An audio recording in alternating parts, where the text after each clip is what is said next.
So hello guys, welcome back to another video of study with मी।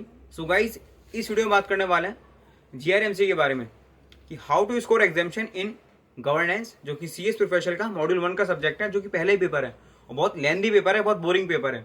तो कैसे इसमें examination score कर सकते हैं and how I score examination in this paper. So guys, ध्यान से सुनना है एवरीथिंग। बात करने वाले हैं पूरा शुरू से लेकर एंड तक, पार्ट ABCD, कौन सा पहले करें, कौन सा चैप्टर करें, कौन सा छोड़ें, ईच एंड एवरीथिंग बात करने वाले हैं। सो गाइस, सब्सक्राइब कर देना चैनल को, लाइक कर देना वीडियो को, शेयर कर देना दोस्तों में। सो गाइस, ध्यान सुनना है एवरीथिंग। बात करते हैं, हमारा पेपर है GRMC, governance, risk management, compliance and ethics. तो इसमें पार्ट होते हैं हमारे 4, part A, part B, part C, part D। ठीक है, टोटल होता है हमारा 100 मार्क्स का।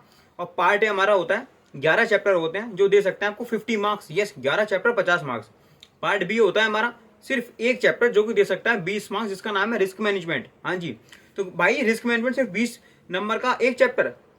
हाँ जी, 20 नंबर दे सकता है आपको, और इसमें आते हैं आपके सिर्फ और सिर्फ एक चैप्टर।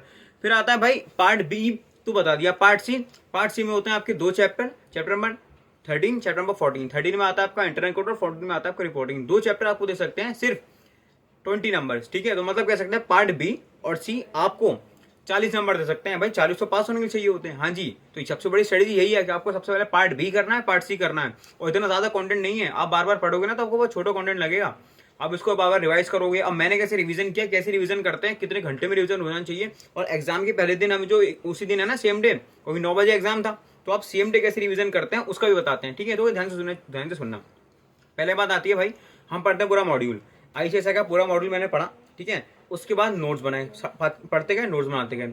ठीक है, तो हमने सबसे पहले नोट्स बनाए पार्ट B के। ठीक है, आपका है रिस्क मैनेजमेंट, ज्यादा कंटेंट नहीं है उसमें, मुश्किल से मेरे जो पेजेस है 15, 20, 30 पेज में कवर हो चुका होगा, 20 पेज मैक्सिमम। ठीक है, वो आपको 20 पेज मुश्किल से, ज्यादा प्रॉब्लम नहीं आएगी, इजी लगेगा याद करने में, ज्यादा आपको प्रॉब्लम नहीं आएगी, क्योंकि उसमें ना वो बने हुए हैं, न्यूमेरिक्स बने हुए हैं, तो न्यूमेरिक्स से बहुत इजीली याद हो जाता है। ठीक है, तो आप लोगों को सबसे पहले पार्ट B करना है, रिस्क मैनेजमेंट, चैप्टर नंबर आपका 12।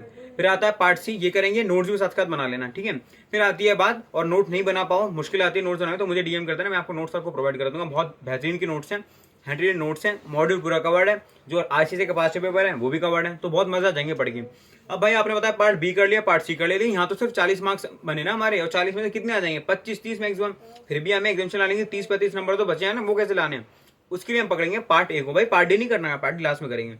पार्ट A आपके यहाँ 11 चैप्टर, 65 आपके 50 मार्क्स। अब आता है भाई पार्ट A में कौन कौन से चैप्टर करने हैं, क्योंकि ना शुरू में बहुत बोरिंग वाले चैप्टर हैं, फर्स्ट 2 करने हैं। ठीक है, तो हम कैसे करते हैं, फर्स्ट और सेकंड बाद में कर सकते हैं क्या? हाँ जी, बाद में कर सकते हैं। देखो, सबसे पहले आपको कौन से चैप्टर करने हैं, 3, ध्यान से सुनना, लिख भी सकते हो आप। चैप्टर नंबर 3, 4, 5, 6, 7 और 10, ये 6 चैप्टर आपको प्रायोरिटी पे रखने हैं। और इसमें से भी ना chapter number 3 and chapter number 7 भाई मोस्ट इंपॉर्टेंट है।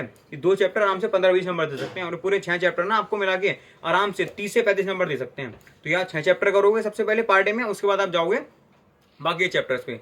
बाकी चैप्टर कौन सा बच गया, 1, 2, 8 एंड 11। ये चैप्टर लेंथी बहुत है, 5 चैप्टर, कंटेंट बहुत है, और इसमें ज्यादा पूछा नहीं जाता। ठीक है, तो स्ट्रेटेजी मैंने कैसे बताई, मुझे कैसे पता चला, पूरे पास्ट पेपर एनालाइज करें, और इस बार आप देखोगे ना तो इन्हीं 6 चैप्टर में से कम 25 से 30 नंबर का बन गया था। ठीक है, जून 24 में। ठीक है, तो आपको इस तरीके से प्रिपरेशन करनी है। पार्ट D आपके 3 चैप्टर बचते हैं, 10 मार्क्स है, बहुत बड़ा कंटेंट है, बहुत ही ज्यादा आपको इसके अंदर सिलेबस मिल जाएगा, तो उसको आप सबसे लास्ट में करना प्रायोरिटी में। ठीक है, मैंने बना रखे हैं नोट्स, मेरे आप रेफर कर सकते हो। ठीक है, पहले आपको फोकस कार्ड पे करना part B, part C, part A। आपने 3 पार्ट भी अच्छे से कर लिया ना, 90 नंबर का कर लिया, तो भाई आराम से ना एग्जामिनेशन बन सकती है इसमें आपकी। लेकिन प्रॉब्लम क्या है कि आपको नंबर ऑफ रिवीजन बहुत ज्यादा देने हैं। ठीक है गाइस, तो और भी आपको कोई दिक्कत परेशानी आती है, आप मुझे मैसेज कर सकते हैं। और हमारा जो नोट्स हैं बहुत इंपॉर्टेंट है, नोट्स हमारे लिए। ठीक है, अब रिवीजन कैसे किया था, मैंने कैसे रिवीजन कैसे किया था, मैं आपको बता दूंगा नेक्स्ट वीडियो में। और सब्सक्राइब कर दो, शेयर को लाइक कर दो, वीडियो को शेयर कर दो अपने दोस्तों में। मिलते हैं नेक्स्ट वीडियो में, tata bye see you later. और हाँ, नोट्स सही है तो बता देना। ठीक है, मिलते हैं नेक्स्ट वीडियो में, tata bye see you later, all the best for the examination guys.